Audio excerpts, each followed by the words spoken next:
Hello and welcome to Stretford Paddock. My name is Joe, that is Adam McCullough, and this is 5 signings to win the league next season. We've seen everyone else sign people. Rice is in the air, like a wedding. Like, everyone's talking about him no matter what. Do people do I think throw Rice? Sometimes people do Rice, don't they?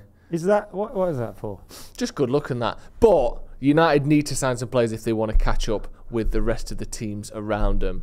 And we are going to tell you who we need to sign to win the league next season. And what positions we need to fill. Do you think the position is more important than some of the players themselves? Do you think that we've got these positions that need filling, or do you think this guy's so good we just have to get him? I think some players fall into that category, but also because of the summer that it is, we can't be definitely getting anybody. No. Because, we don't know who our owners are going to be at this point. We don't know what's happening, in terms of sales and all those kind of things. Yeah. So we're probably going to have to be pretty shrewd with what budget we have. Yeah. You know what I mean? Should we start from the back then? Yep. Give me your first signing. We need a goalkeeper, Joe. Yeah, we do. I'm glad, as it stands, we haven't renewed David De Gea's contract. I'm ashamed it's happened the way it has. Yeah. Because out of all the players that are in that squad, if anyone leaves, he deserves the biggest send-off. Yeah. And he didn't get to have that. I know he kind of got awarded his Golden Glove at Old Trafford and stuff like that, but it weren't a good buy. No. So if he does leave, could he come back for a testimonial? Could we I chuck think him he a could testimonial? Chuck him a testimonial in the summer. Yeah, something like that. I'd hope so. He deserves one. He definitely deserves a testimonial. Do you know what I mean? Like, that'd be upsetting, but it's the right decision to make. We have to move on from David De Gea. Obviously, there's talk about potentially welcoming Dean Henderson back, but you look at Inter Milan, you've obviously got Andre Onana there at the moment. They need to sell. Been talk of around 50, 60 million euros. We need to bring a goalkeeper in. The manager's worked with him before at Ajax. I can't lie. We're going to be wishing David De Gea come back when we see some of these passes being played and some of the, we're going to be shitting ourselves. We're going to be longing for someone to just bang it out for a throw. I know, that's the thing, innit? I think going forward we need a keeper that's better with his feet than De Gea, definitely. Do you think this United team and maybe the rest of the signings you're about to pick will kind of make up for it? Do you think we control the game consistently enough to have a keeper like Onana, who is so really the only area where he's really truly excels is with the ball at his feet? In terms of a shot stopper, he's good, but he's not. Well, Inter Milan also had one of the best defensive records. That's true, and that'll be partly down to their goalkeeper as well. So I think you kind of have to give him some credit to that. I've never looked at him and thought, "Oh my God, he's the best goalkeeper in the world," or anything like that. Yeah. But he's someone that brings the attributes that we need. If you improve in possession of the ball, I think you face less shots. That's true. Anyway. Definitely. Okay, so Onana's one. Who's next? Centre-back, Joe. Yeah. And if we're letting go of Harry Maguire, there's been talk about £30 million. Yeah. Yeah? Yeah. Maybe get 30 mil? I think that's fair. Some add-ons or something like that. Yeah, I think you'll get that. So if we're going to let him go, Min-Jae's release clause, what's that? Around 50 million euros, 52 million euros. So about 42 million quid, 43 million quid. Somewhere in that region. Imagine you spend £13 million on a huge upgrade at centre-back. We do need to bring in a centre-back. Yeah. Because Maguire needs to go. Yeah.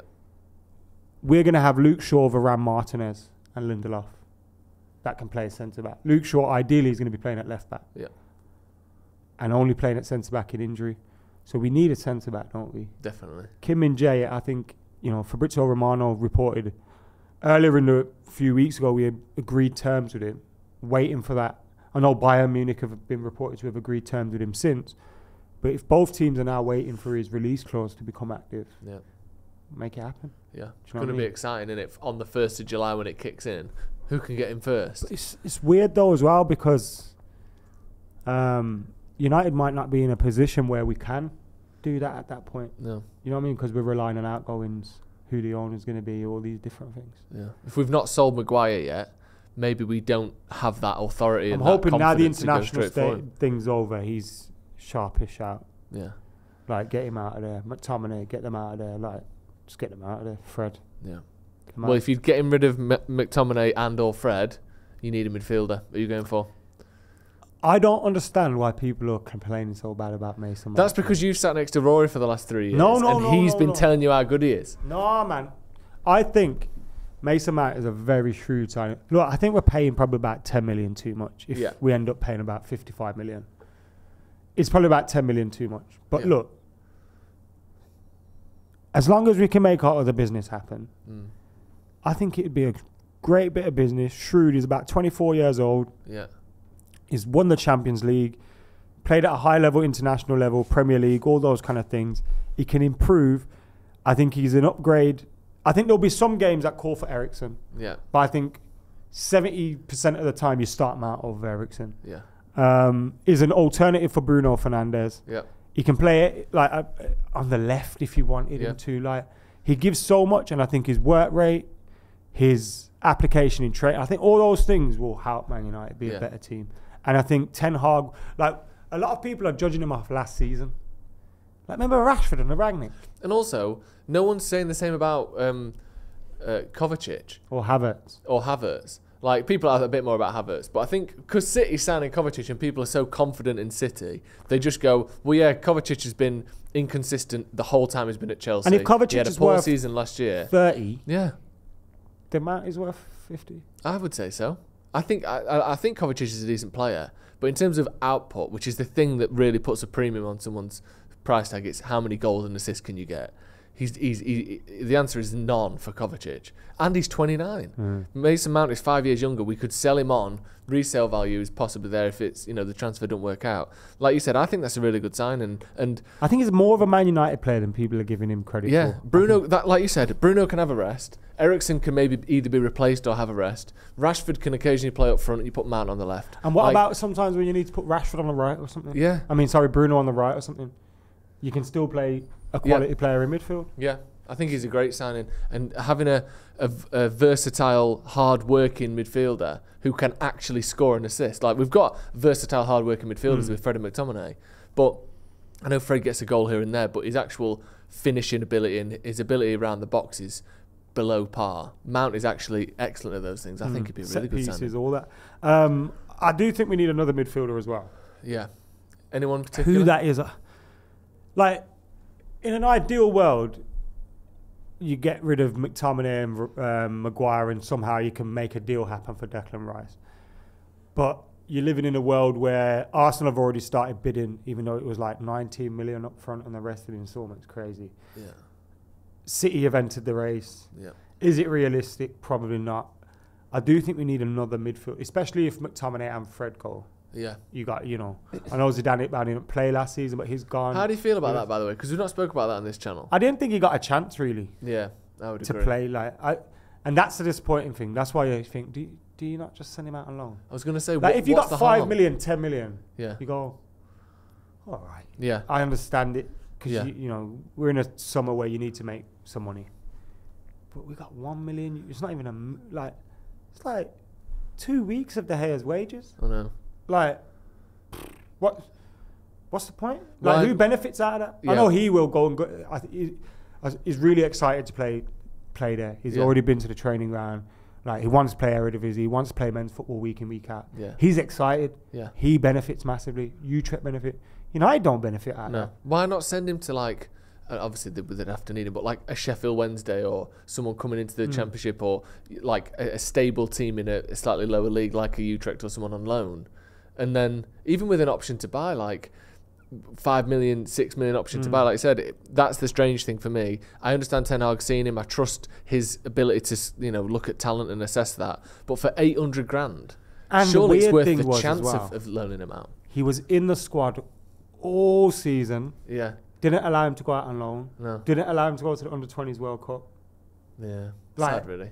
So, no, but that tells me, so you liked him enough to keep him in the squad, not send him on loan, not send him to the Under-20s World Cup, but not enough to actually play him. Yeah. And you didn't like him enough to keep him. Like, it's... Yeah, but we need someone else now. That's the thing, isn't it? But young players, it shows you how difficult it is to make it at Man United. Yeah. You can have an amazing pre-season, which you did. Yeah. And it just never, once all the big boys come back, it's just... Too hard. Right, let's move on then. Next position, who are you having? We need a striker, possibly two. Yeah. Are you ready to admit that Martial's time at United is done? You know what the weird thing is? I don't think he's going to be that striker we thought he was going to be. Yeah. But the weird thing is, we're probably still in a position where the Man United play next season because of the fact we need 2 strikers. We're probably not going to buy 2 strikers. Yeah. But we need a number 9. Number 1, number 9. Yeah. First choice. You throw the bag at Harry Kane, you know. Yeah. And I know we've kind of given up and gone, if he doesn't want to be here, we're going to... And I get it. Totally fine. Do that. But try and... If he's on it, make him do something serious about it. Yeah. Because Harry Kane... You know, if you don't get that centre-back, but you got Harry Kane, you're like, oh... If we sign, like, all of our signings, but we don't get a centre-back... Yeah. But the striker's Rasmus Hojlund, and you've kind of got to develop him and all that. I'd be excited if we signed him, by the way. Then you probably don't go into the season as confident as you know, if you just sign Harry Kane. Yeah. Let's say we bought Harry Kane, Mason Mount, and a goalkeeper. Yeah. Which is still leaving us short. Yeah. You actually go, Harry Kane, you start saying sentences like, if we get a bit of luck with injuries. You know what I mean? Like, again, all of those things start coming out. We go, well, you know what? If City have let a few people get... Like, we start using equations to work out how this could be a really big season. If you look at Kane in comparison to Marshall, and I know everyone else is going to get better, so kind of got to take that end. Like, Marshall was always unavailable. Yeah. Harry Kane is always available. Yeah. If you just put him in that position, where are we next season? Yeah. If we get Harry Kane, or if we were able to get Harry Kane, it's undeniable United would have minimum 5 more points, maybe 15 more points. Way more. That's what I'm saying. Like, but certainly that. I think we'd have caught Arsenal. We're not holding on at Palace 1-0. That's what I mean. We'd have beat Newcastle at home. We could take Casemiro off before he gets booked. Exactly. You know, all of those things. So, yeah, that would be absolutely massive. On Hojlund quickly before we wrap up. If you don't get Kane, go for him. Yeah. I wanted Ivan Toney. Not going to happen now. No. Maybe he can be the second striker you bring in January. Yeah. But Rasmus Hojlund, he looks like the guy. He wants saying all the right things. I want to join Man United and all that. He's got one of those, like, I don't know if in my head it becomes like a Scandinavian thing. But I was talking to a journalist who's Danish, and he was saying he's got this, like, what's like one step before arrogance, like self-confidence, where he's like Bart and Bort, I'm going to do this. Haaland and Hojlund. Yeah. It's Bart and Bort. Yeah. Bart and Bort. Yeah, the Shelbyville Bart. Bort. Yeah, they're the same thing, but like he's gonna go past him on his skateboard. His name's and the hair's like slightly curved instead of sharp. Yeah, he's absolutely massively confident in himself. He trusts himself, his own abilities. He wants to play for United. I'd like that. I do like that.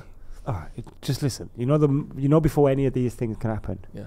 We just need the Glazers to fuck off. Yeah, well, I can agree with that. Just do one. Yeah, just get out of here. Time's time. Get back, you bastards. Yeah. Break your legs. Yeah, absolutely. You know what I mean? It's annoying now, isn't it? It is. Do one.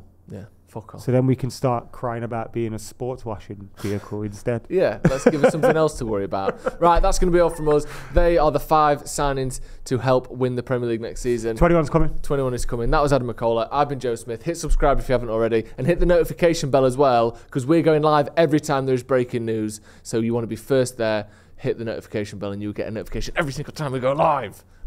Bye.